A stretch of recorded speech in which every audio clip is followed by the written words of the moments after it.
Hello traders. तो चलिए कल के ट्रेडिंग सेशन के लिए बैंक निफ्टी के चार्ट को देख लेते हैं। पिछले दिन मार्केट कहीं ना कहीं हल्का सा फ्लैट खुला और कहीं ना कहीं ये फर्स्ट टिक के साथ ऊपर ही जाने लगा।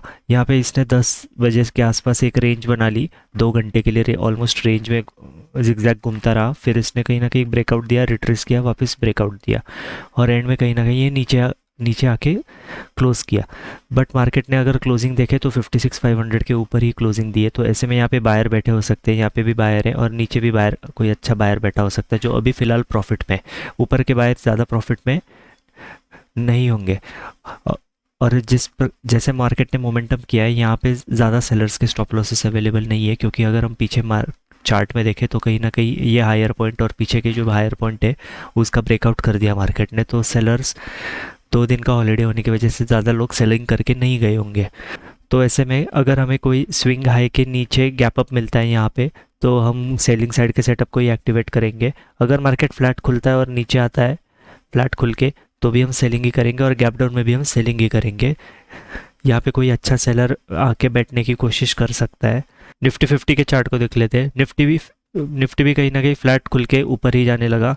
यहाँ पे इसने एक रेंज वापस बना ली, वापस इसका ब्रेकआउट दिया। अगर हम वापस देखें तो यहाँ पे मार्केट ने हाई लगाया, वापस ब्रेकआउट दिया, वापस हाई लगाया, यहाँ पे ब्रेकआउट दिया, यहाँ पे भी हाई बनाया, उसका ब्रेकआउट दिया।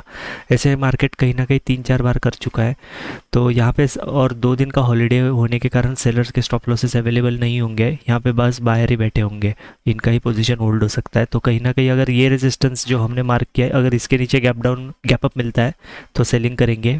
फ्लैट में भी सेलिंग ही करेंगे अगर मार्केट तुरंत नीचे आने लगता है, और गैप डाउन में भी सेलिंग ही करेंगे। गैप डाउन अगर बड़ा होगा तो थोड़ा सा वेट एंड वॉच करेंगे। जो अगर एक प्रॉफिट बुकिंग आई, उसके बाद जब फिर से ब्रेक डाउन करेगा, तब हम डबल कन्फर्मेशन के साथ सेलिंग ही करेंगे। सेंसेक्स के चार्ट को देख लेते हैं। सेंसेक्स भी हल्का फुल्का गैप डाउन खुला, ऊपर आ गया।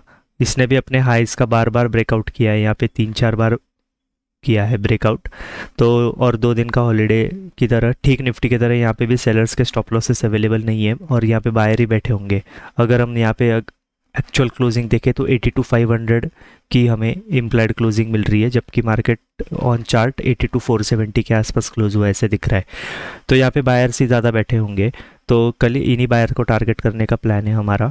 सेलिंग साइड के सेटअप को हम तब जाएंगे अगर मार्केट गैप अप खुले ये रेजिस्टेंस के नीचे, तो हम सेलिंग साइड के लिए बैठेंगे। फ्लैट में भी हम सेलिंग ही करेंगे और गैप डाउन में भी हम सेलिंग ही करेंगे। अगर मार्केट गैप डाउन खुल के अगर नीचे पहले ही जाने लगता है, तो पहले इस राउंड नंबर का ब्रेक करने का इंतज़ार करेंगे। फिर एक अगर रिट्रेसमेंट आएगा, तब हम यहाँ पे फिर नीचे के लिए ये पॉइंट पे कहीं ना कहीं हम सेलिंग करने की कोशिश करेंगे।